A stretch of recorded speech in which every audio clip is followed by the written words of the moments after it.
One miss and we're dead. The SEAL commander panicked. Until the female sniper dropped 25 targets in seconds. It was the kind of night where everything looked the same. Dark walls, dark sky, dark streets. The team of 12 Navy SEALs had been moving carefully through a narrow alley for about 3 minutes when the world around them changed completely. Gunfire, shouting, movement on all sides. They had walked straight into a trap. The commander, a man with nearly 2 decades of combat experience behind him, pressed his back hard against a crumbling wall and tried to count the threats in the darkness. He could see armed men on the north side, more on the east, and shadows moving quickly on the rooftops above. The team's point man had already taken a hit to his chest plate and gone down. He was breathing, but he was down. The exit routes were all blocked. Radio calls for backup came back with bad news.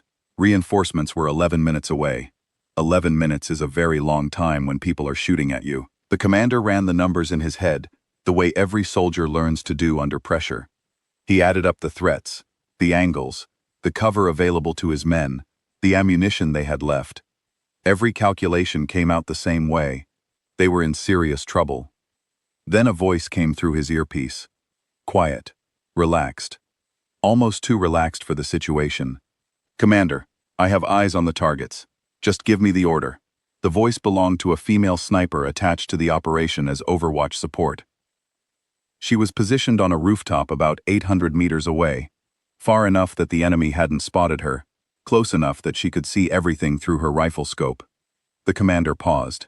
Not because he didn't trust her shooting. He had seen her qualification scores.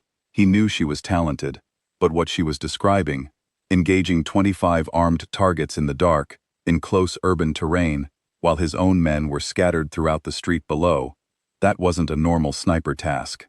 That was something out of a movie. One wrong shot, one missed target who got a warning off, and the entire situation would collapse in seconds. "One miss and we're dead," he muttered to no one in particular. His deputy leaned over and said what the commander was already thinking. 25 shots in under 20 seconds. In the dark, that's not possible. There was a short pause on the radio, then the sniper came back. "I've already worked it out in my head. Now I just need to do it with the rifle." She had grown up in a dry, dusty part of the country, where the nearest neighbor was a long drive away. Her father worked long hours protecting borders, and her mother taught school. There wasn't much to do as a kid besides help around the house, read and shoot. Her father had put a rifle in her hands when she was young, not to make her tough, just because it was a practical skill in that part of the world. She got very, very good at it. By her teenage years, she was beating adults at regional shooting competitions. People twice her age, with twice her experience, would watch her shoot, and then quietly put their rifles away. She had a natural ability to slow everything down in her mind when she looked through a scope. The noise, the wind, the pressure, all of it would just go quiet. She saw the target, and she saw the solution. And everything in between felt simple. She enlisted at 20. The army wasn't sure what to do with her at first. Women had only recently been allowed into certain advanced combat roles, and the system was still figuring out how to place someone who didn't fit any of the usual categories. She went through the same qualification courses as the men. She finished first in her sniper class. Her instructor, who had spent 20 years in special forces and was not someone who gave compliments easily, wrote in her evaluation, "This soldier sees things others don't. You cannot teach that." She was attached to SEAL operations as a support asset. On paper, that meant she was there to observe and report, not necessarily to engage. In practice, it meant she was the person everyone turned to when the situation stopped making sense. They called her a nickname that translated loosely to the compass, because when everything else was pointing in the wrong direction, she pointed true. On the night of the operation, the intelligence had looked solid. A key figure in a weapons smuggling network was confirmed at a location in a busy urban district.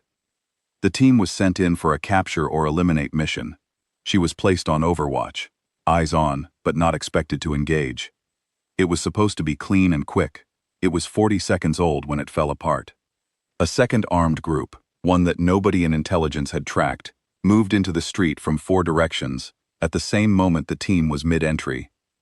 The SEALs suddenly found themselves surrounded.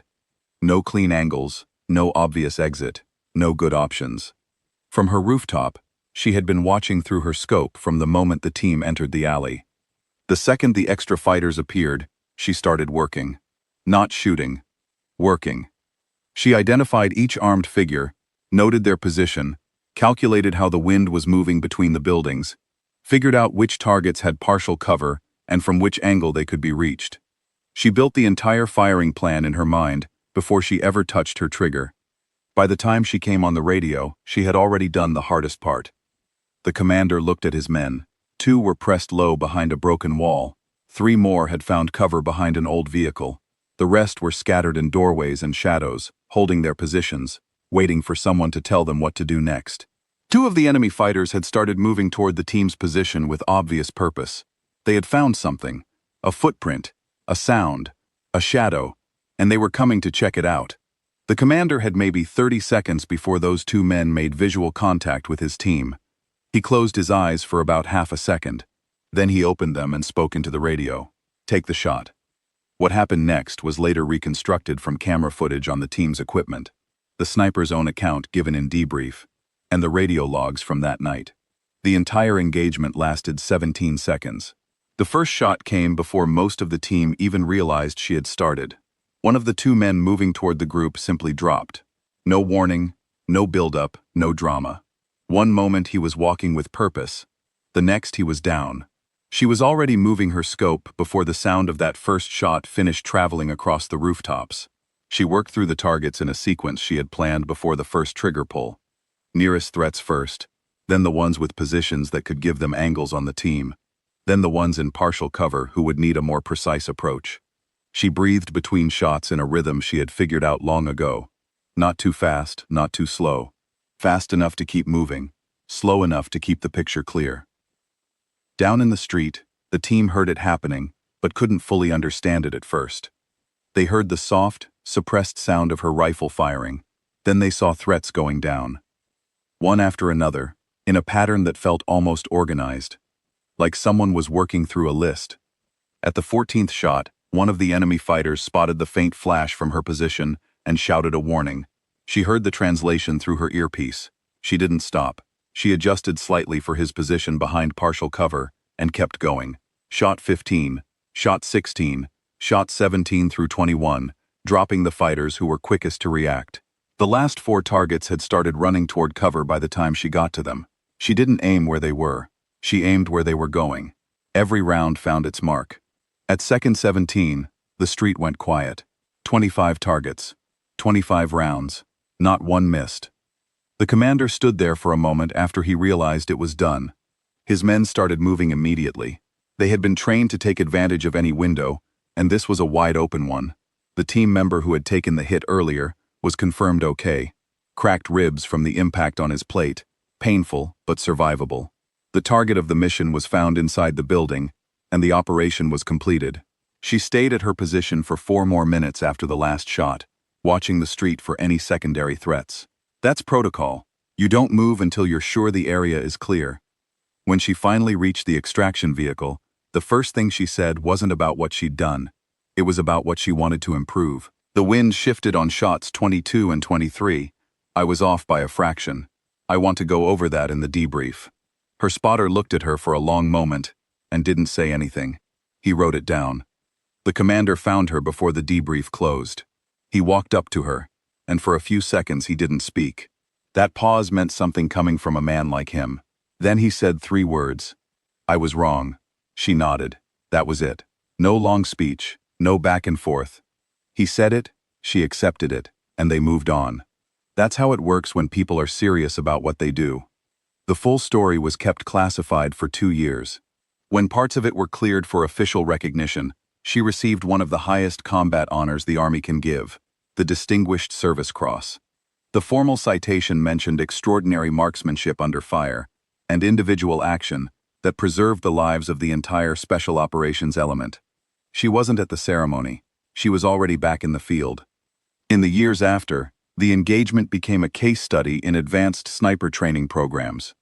Instructors use it to teach a concept called pre-engagement sequencing, the idea of building the complete firing solution in your mind before you ever pick up the rifle. The technique is quietly referred to by people in the training community as the method she pioneered, even though she's never called it anything. To her, it was just how she thought. The commander retired from active duty some years later. When journalists or interviewers asked him about the most important thing he learned in nearly 2 decades of service, he gave the same answer every time.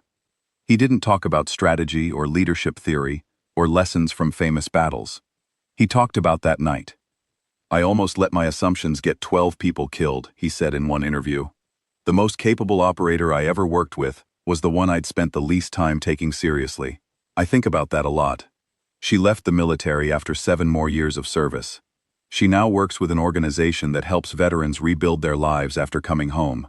On weekends, she coaches young people at a shooting range, teenagers mostly, some of them with no obvious talent, some of them with quiet gifts they haven't discovered yet. She gives each of them the same amount of attention. She knows better than most that you can't always tell what someone is capable of just by looking at them. She is not a public figure. She doesn't give speeches. There are no documentaries about her. She just shows up, does the work, and goes home. Exactly the way she always has. What she did that night, 17 seconds, 25 targets, no misses, is the kind of thing that sounds impossible when you describe it out loud. But here is what's easy to miss when you focus only on the numbers. The shooting was the last step. The real work happened in the quiet minutes before, when she sat alone on a rooftop in the dark, running through every possibility, calculating every angle, building a plan so complete that when the moment came, all she had to do was execute. She had already won before the first shot was fired. That's the part nobody talks about, and it might be the most important part of the whole story.